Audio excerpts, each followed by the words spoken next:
Yo tout le monde, c'est Squeezie. Ah bah non, on a que 90 abonnés. Restons dans les festivités. Aujourd'hui c'est l'anniversaire de Louis qui fête ses 18 ans. Non, la blague. T'as vu sa taille? Bon anniversaire. On va enfin pouvoir commencer cette vidéo. Il y a maintenant un bon mois, j'ai acheté cette montre.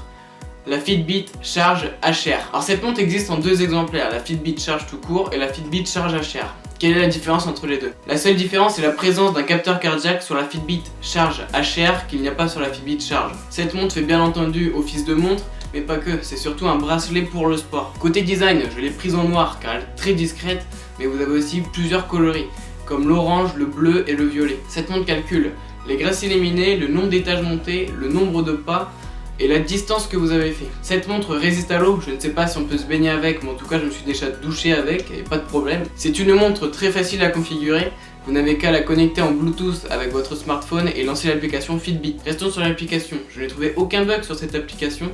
De plus, elle est très complète, elle vous permet de retrouver toutes les informations que vous avez sur votre poignet directement dans votre téléphone et encore plus. C'est-à-dire que vous pouvez par exemple configurer un régime à suivre depuis l'application et votre montre vous le dira. Par exemple, lancer des défis à vos amis, celui qui aura brûlé le plus de calories dans la journée, admettons, ou encore connaître le nombre d'heures que vous avez dormi, vous pouvez vous définir des objectifs, etc., etc. Bien entendu, cette montre fait office de notification, mais juste pour les appels, et il faudra laisser la montre et le téléphone connectés en Bluetooth. Bien sûr, ce qu'il y a de plus intéressant avec cette montre, c'est le capteur cardiaque.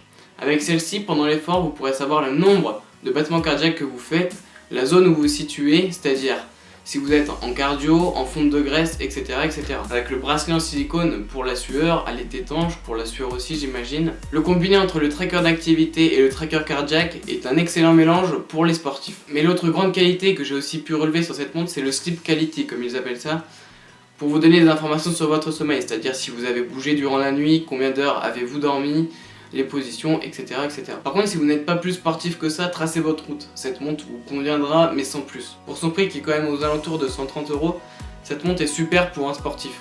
Sinon, pour les autres, allez chercher ailleurs, vous trouverez sûrement mieux ailleurs pour moins cher. Bon, voilà, j'espère que cette vidéo vous aura plu. Surtout, n'hésitez pas à exploser le bouton j'aime et à partager. Ça fera un grand plaisir à moi et à Louis, je pense, pour ton anniversaire. Je vous dis à très vite. Salut!